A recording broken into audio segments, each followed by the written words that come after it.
Assalamualaikum warahmatullahi wabarakatuh. Salam Om Swastiastu. Namo Buddhaya, salam kebajikan dan salam sejahtera untuk kita semua. Pemirsa sekalian, kali ini saya akan mengupdate terkait dengan perkembangan dari kasusnya Pratiwi Novianti alias Teh Novi dan Agus Salim perihal uang donasi senilai 1,5 miliar rupiah itu. Dan kali ini yang menarik ketika seorang kuasa hukum dari Pratiwi Novianti alias Teh Novi mengadukan kuasa hukum dari si Agus Salim yakni Farhad Abbas ke kantor advokat Indonesia atau yang lebih kita kenal dengan nama Peradi. Tentu persoalan ini akan semakin seru di mana kuasa hukum dari seorang Pratiwi Novianti alias Teh Novi yang bernama Herwanto SH ini akhirnya mengambil sebuah keputusan yang tepat menurut saya, di mana dia harus melaporkan seorang Farhad Abbas yang adalah kuasa hukum kontroversial yang selama ini sibuk untuk memproduksikan persoalan-persoalan baru, dan langkah ini menurut saya adalah langkah yang tepat bagi seorang Herwanto ketika harus mengadu kepada Peradi untuk mempertanyakan legalitas atau izin atau kode etik atau kepantasan atau profesionalitas bagi seorang Farhad Abbas dalam menjalankan profesinya sebagai seorang pengacara ini. Berikut ini saya akan menyajikan cuplikan video terkait dengan press conference yang dilakukan oleh Herwanto SH kepada pemirsa sekalian. Dan dengan demikian saya ingin mengajak pemirsa sekalian, mari kita bersama-sama menyimak terlebih dahulu cuplikan video berikut ini. Oke ya, hari ini kami pertama ingin menyampaikan surat secara resmi kepada organisasi advokat ya, yang selama ini ya sebenarnya ini sudah lama sekali orang yang mengirim pesan kami, DM dan lain sebagainya. Bahkan terakhir kemarin sore itu saya sempat live dan saya tanya kepada lebih dari banyak lah ya. Saya katakan karena mereka bertanya begini, Bang, itu biasanya kalau ada seorang advokat yang sikap dan perilakunya ya tidak menunjukkan bahwa dia ini sebagai seorang advokat, apa sih tindakan dari organisasi? Nah, sebenarnya masyarakat ini meminta organisasi advokat ini ngambil tindakan. Nah, tetapi kan organisasi ini dia tidak bisa mengambil tindakan kalau belum ada laporan. Nah, jadi gini, saya sebagai seorang advokat ya, jujur aja, kadang saya merasa malu ya. Sekarang ini profesi advokat ini memang profesi yang terhormat ya, profesi yang mulia. Tetapi saya melihat di media sosial luar biasa lah, ada kendaster, ya, jadi diganti figurnya dengan perempuan. Nah, jadi sekarang ini advokat sudah banyak mulai dibully. Jadi kami datang ke Peradi untuk meminta Dewan Kehormatan agar memanggil advokat yang tidak bisa menjaga sikap, perilaku, ucapan, tindakannya yang ya tidak bisa menjaga kehormatan profesi. Nah, jadi kami minta kepada organisasi advokat tolong dipanggil dan diadili. Ya, kalau memang terbukti ya silakan mengambil tindakan gitu. Ada berapa orang, siapa aja Bang? Ya, yang pertama ini ya jujur aja ini Farhad Abbas. Ya, Farhad Abbas. Karena memang dari pertama ketika saya juga mendukung Novi ya, dia WA saya tuh. Nah, dia WA saya. Nah, ketika dia WA saya pikir udahlah biasa aja ya. Nah, kemudian yang sangat mengejutkan ternyata dia mengatakan tidak ingin berteman lagi dengan saya. Saya sih sebenarnya jujur aja, nggak berteman juga nggak jadi masalah, nggak jadi masalah. Cuman maksud saya kita tetap menjaga etika kita gitu loh. Saya pun nggak WA-WA sama dia nggak jadi masalah juga. Tetapi sekali lagi, saya menginginkan bahwa ketika kita berseberangan, ya kan kalau kita berseberangan pasti kenal. Saya sama RD Lau juga kenal, ya kan, sama Farhad kenal, sama Krishna kenal. Tetapi ketika kita berhadapan, berlawanan, ya tetap kita menjunjung tinggi kode etik kita. Jangan sampai maunya seperti sekarang di bloknya saya berapa kali di blok dulu waktu saya. Nah, ini UMKM betulan. Saya nerima kuasa dari UMKM itu bulan Agustus.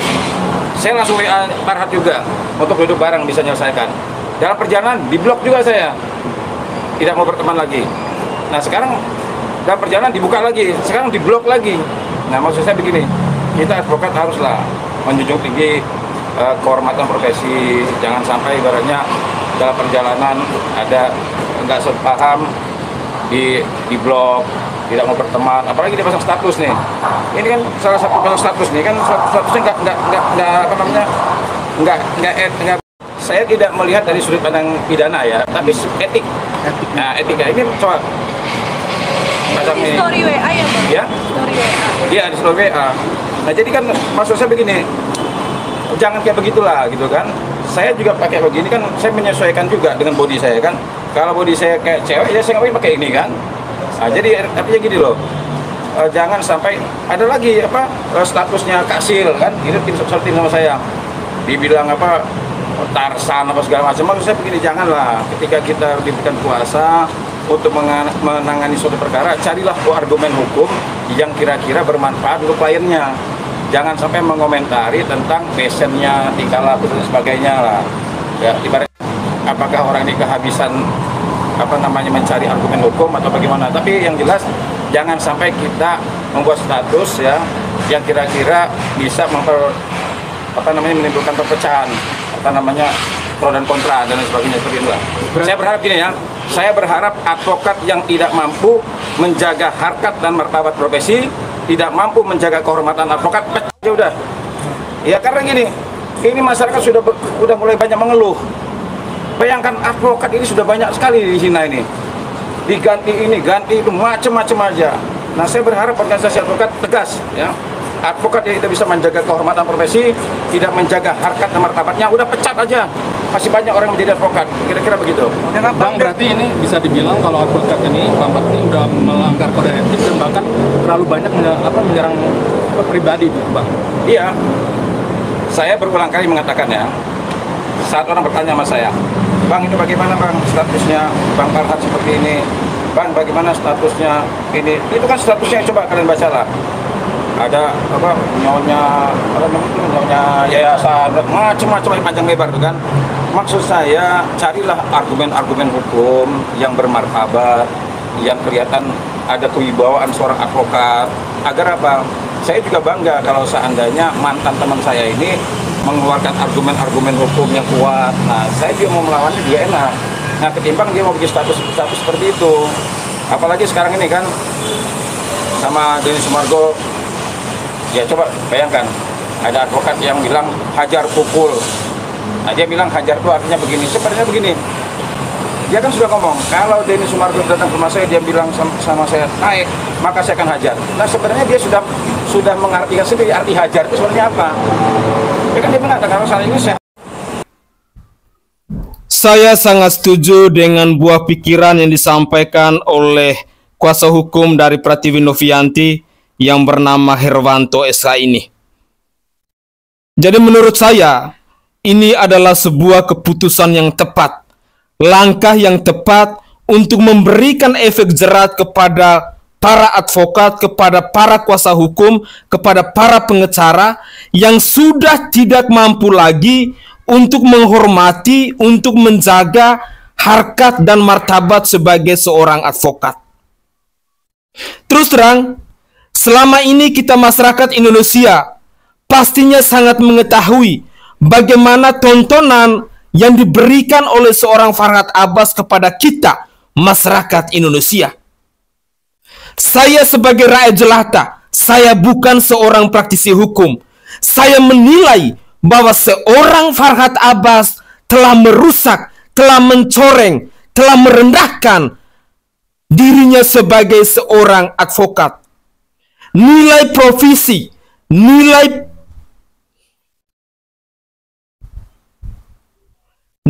profesionalitas yang harus ditanam dalam dirinya sebagai seorang advokat benar-benar tidak ditonjolkan lagi. Kode-kode etik sebagai seorang advokat benar-benar telah dihina-dina oleh seorang Farhad Abbas ini. Jujur, pernyataan-pernyataan kontroversial ataupun hal-hal yang dilakukan oleh seorang Farhad Abbas yang selama ini dipertontonkan kepada masyarakat Indonesia, bagi saya secara pribadi, seorang Farhad Abbas sebagai seorang kuasa hukum dari si Agus Salim, dia sedang memanfaatkan situasi ini atau momen ini untuk mengambil keuntungan pribadi bagi dirinya sendiri, untuk menaikkan popularitas dirinya, sehingga dia lupa bagaimana untuk menyelesaikan pokok persoalan yang diberikan oleh seorang Agus Salim perihal uang donasi itu. Kita semua masyarakat Indonesia selama ini sibuk melihat dan menyaksikan tontonan-tontonan yang sama sekali tidak mengedukasi kita semua, di mana seorang Farhad Abbas sibuk memproduksi persoalan-persoalan baru, sibuk melaporkan si A, si B, si C, dan seterusnya ke kantor polisi. Seolah-olah lembaga penegak hukum yang kita cintai ini, yang kita hormati ini, tidak punya marwah dan tidak punya martabat. Sehingga ketika seorang Herwanto SH memutuskan untuk mengadukan persoalan ini kepada lembaga peradi, bagi saya itu adalah langkah yang sangat tepat. Dan bila perlu, Dewan Kehormatan di lembaga peradi segera memanggil Farhad Abbas untuk melihat kualitasnya, untuk mengevaluasi profesionalitasnya dalam menjalankan tugasnya sebagai seorang advokat ini. Semoga saja apa yang sudah diadukan oleh seorang Herwanto SH ini bisa sesegera mungkin ditindaklanjuti oleh lembaga peradi, oleh Dewan Kehormatan Peradi, agar sosok lawyer atau sosok kuasa hukum yang bernama Farhad Abbas ini patut dipertanyakan kembali tentang kualitasnya, tentang profesionalitasnya, tentang kemampuannya untuk menjaga harkat dan martabat dalam menegakkan hukum di Republik ini. Mari kita lanjut lagi, kita menyimak penjelasan dari Herwanto SH ini. Jadi maksud saya, janganlah sekarang si A, si B, saya nggak tahu lagi udah berapa banyak laporan.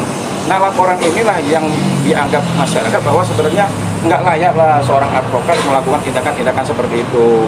Menjaga harkat dan martabat advokat.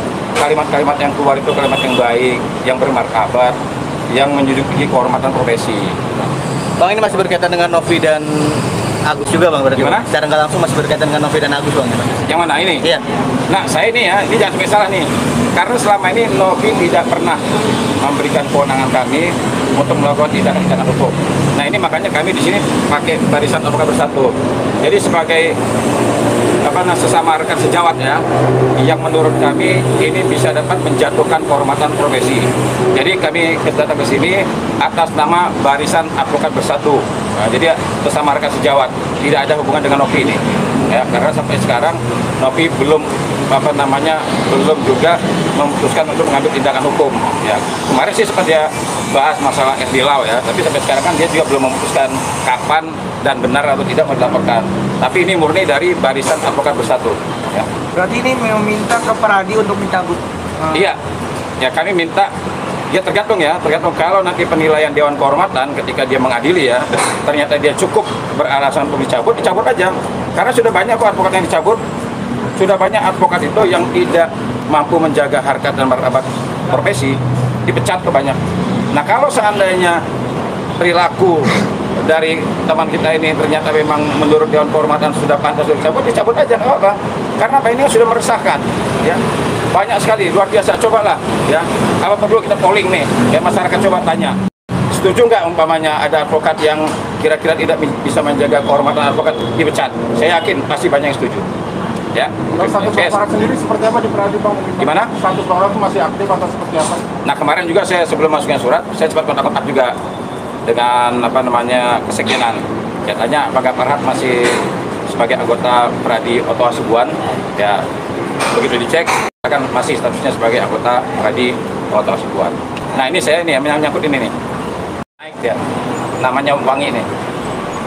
Nah, saya mencontohkan begini, jangan sampai advokat itu menjadi namanya baik hanya karena kliennya di pihak yang benar. Nah, contohnya seperti kemarin, 7 terpidana, semua pengacara 7 terpidana namanya Wangi. Kenapa? Karena mendampingi orang yang dianggap di pihak yang benar. Nah, seharusnya idealnya, coba kita contoh nih, Oto Hasibuan. Oto Hasibuan itu pengacara Jessica Mirna, perkara Mirna. Hampir seluruh Indonesia dulu menganggap bahwa dialah pembunuhnya. Tetapi Oto Hasibuan menjalankan tugas dan fungsinya sebagai seorang advokat dengan baik dan benar. Dan akhirnya masyarakat mendukung dia. Nah, seharusnya idealnya seorang advokat itu dianggap baik atau tidak baik tergantung cara dia menjalankan tugas dan fungsinya sebagai seorang advokat. Jangan ketika membela kliennya baik, namanya baik. begitu ngebela orang yang mungkin ya, kita anggap nih Agus nih, saya tidak mengatakan Agus salah atau tidak, tetapi ketika dia membela Agus, nah banyak masyarakat mengomentari kembali ke setelan awal katanya. Ya kan akhirnya begini. Jadi seorang advokat itu harusnya ketika dia menjalankan tugas dan fungsinya menjadi seorang advokat terhadap kliennya, harusnya dia mendapatkan simpatinya bukan hanya karena kliennya, tetapi karena dia menjalankan tugas dan fungsinya sebagai seorang advokat dengan baik dan benar, penuh dengan rasa tanggung jawab. Nah ini kan enggak, udah ibaratnya kliennya dihujat, pengacaranya dihujat, ya jadi udah kita lihat nih, jadi tontonan orang ya ketika advokat itu, saya berusaha, boleh dicek nih jejak digital saya 13 tahun menangani perkara yang viral seperti ini. Saya dulu sama Sunan Kalijaga menangani perkara seperti ini sudah biasa. Tetapi ketika saya mengeluarkan pendapat hukum saya pastikan ketika ada orang yang mendengar pendapat hukum saya, orang yang mendengar itu telah selesai dia mendengarkan pendapat hukum saya pastikan orang itu mendapatkan pengetahuan hukum yang baik, mendapatkan pendidikan hukum yang bagus. Nah jangan sampai seorang advokat ketika dia mengeluarkan pendapat hukumnya timbul pro dan kontra, timbul perpecahan, timbul keonaran. Adili, ya, kira-kira pantas untuk pecat, jangan ragu-ragu. Oke ya. Soal fungsi dari kuasa hukum sendiri kan pendampingan secara hukum, maksudnya sebelum melakukan pelaporan atau tindakan hukum biasanya pengacara juga melakukan usaha untuk mendamaikan. Jadi seperti itu. Apakah ini sudah dilakukan oleh yang bersangkutan gitu Pak? Enggak, kalau ini nggak ada perdamaian. Ya maksudnya ada usaha-usaha itu sebelum akhirnya dia melakukan laporan seperti itu. Ada abang melihat seperti itu nggak upaya mendamaikan? Oh, berita terakhir aja. Kemarin kan sudah bilang tidak ada kata damai, tidak ada kompromi dan sebagainya kan. Waktu saya ya dikabari ada pertemuan kemarin, saya dikabari ada pertemuan kemarin ya mediasi nih yang di Gedung Juang. Saya sudah sampaikan kepada tim, saya yakin kok Farhad nggak mungkin datang. Saya pada saat mau masuk di teman-teman media kan ada wawancara saya. Kira-kira datang nggak Farhad bang? Saya bilang ya, saya memiliki keyakinan mungkin datang. Kok abang yakin bang? Kok Farhad tidak mau datang? Kita bisa lihatlah dalam perkara ini. Perkara ini ya di pihak A atau di pihak Nopi ya. Kita lihat yang pengen panjang itu siapa sih? Kalau seandainya perkara Agus sama Nopi ini mau diselesaikan dengan baik dan cepat, gampang. Besok kita undang kalau memang benar-benar mau selesai dengan baik pasti selesai. Tapi kan kita melihat ada laporan ini, ada laporan ini, ada ini, ada ini, ada itu, macam-macam aja laporan. Dari laporan ini lahir laporan ini, dari laporan ini lahir laporan ini. Nah, kita yang pengen tentang episode ini siapa? Ya jangan mentang-mentang saya sudah pengacara terkenal, saya nggak perlu gini. Kata siapa? Ya, kata siapa pengacara terkenal tidak perlu mempertahankan eksistensinya di dunia entertain. Ya, jadi kita nggak usah munafik lah. Ya kan? Saya juga pengen panjang, tapi panjang yang benar gitu loh. Ya, siapa yang katakan eksis? Semua pengen eksis. Tapi eksis kita yang bermanfaat, tontonan menjadi tuntunan, bukan tontonan bikin kegaduhan. Ya, saya masukin dulu ya. Mantap. Oke guys, itu adalah pernyataan yang begitu tegas, lugas yang disampaikan oleh seorang Herwanto SH. Jujur, saya pikir apa yang dilakukan oleh Bang Herwanto dengan mengadu seorang Farhad Abbas ke lembaga peradi harus kita dukung. Bila perlu harus kita viralkan dan bila perlu kita harus membuat sebuah petisi untuk menampung aspirasi dari masyarakat Indonesia tentang kepantasan, tentang kelayakan dari seorang Farhad Abbas untuk menjadi seorang advokat. Jujur, saya kadang-kadang berpikir begini, seorang Farhad Abbas ini sesungguhnya dia sedang menjalankan profesinya sebagai seorang pengacara atau sebagai seorang advokat, ataukah dia hanya mau numpang viral, dia hanya mau mencari popularitas untuk ketenaran pribadinya semata. Karena di mata saya saat ini, seorang Farhad Abbas hari ini adalah sosok kuasa hukum, sosok lawyer, sosok pengacara yang gagal dalam menangani perkara dari si Agus Salim ini. Dia adalah pengacara yang gagal, pengacara yang tidak mampu untuk menjalankan tugasnya secara profesional, pengacara yang tidak mampu untuk menyelesaikan kasus dari si Agus Salim. Itu adalah pengacara yang bernama Farhad Abbas ini. Sehingga ketika ada laporan-laporan dari masyarakat, entah itu kepada lembaga peradi atau kepada teman-teman sejawat yang adalah profesi sebagai seorang advokat ini, pantas itu dilakukan. Karena sesungguhnya kita masyarakat Indonesia sudah geram dengan kelakuan dari oknum yang bernama si Farhad Abbas ini. Seorang pengacara yang tidak mampu lagi untuk menjaga reputasi, tidak lagi mampu untuk menjaga integritas, profesionalitas sebagai seorang advokat. Nilai dari seorang advokat atau kode-kode etik dari seorang advokat itu tidak lagi mampu diamanatkan atau dijalankan oleh seorang Farhad Abbas ini. Apakah kita mau kita masyarakat Indonesia setiap hari hanya sibuk dipertontonkan dengan berbagai macam sandiwara, dengan berbagai macam drama yang dilakukan oleh seorang Farhad Abbas ini? Tentu saja tidak. Kita sebagai masyarakat Indonesia, kita yang aktif dalam media sosial ini, pastinya kita ingin mendapatkan hal-hal baru, ilmu-ilmu hukum. Dan apalagi kalau ilmu-ilmu hukum itu kita dapat dari para praktisi hukum seperti Farhad Abbas ini. Tetapi adakah nilai hukum, adakah nilai edukasi yang kita peroleh semenjak kita mengikuti perkembangan dari kasusnya Prativi Novianti alias Teo Novi dan Agus Salim ini? Rasa-rasanya tidak ada. Seorang Farhad Abbas hanya sibuk untuk membranding dirinya. Dia lupa pada pokok persoalannya. Dia lupa benang merah mana yang harus dia cari untuk mengakhiri, untuk menyelesaikan kasusnya si Agus Salim ini. Bayangkan, sudah ada berapa laporan baru yang diproduksi oleh Farhad Abbas dalam menangani kasus dari Agus Salim ini? Kurang lebih ada 7 laporan yang sudah dilakukan oleh seorang Farhad Abbas. Bahkan teman-teman sejawatnya pun sudah bersering-kali mengecamnya. Jadi bagi saya, ketika seorang Herwanto SH mengambil keputusan untuk mengadukan persoalan ini kepada lembaga peradi Indonesia, bagi saya itu adalah langkah yang sangat tepat. Dan saya ingin mengajak kepada pemirsa sekalian, mari kita mendukung Bang Herwanto SH ini agar Dewan Kehormatan dari lembaga peradi bisa memecat sosok kuasa hukum yang bernama Farhad Abbas ini. Begitulah kira-kira.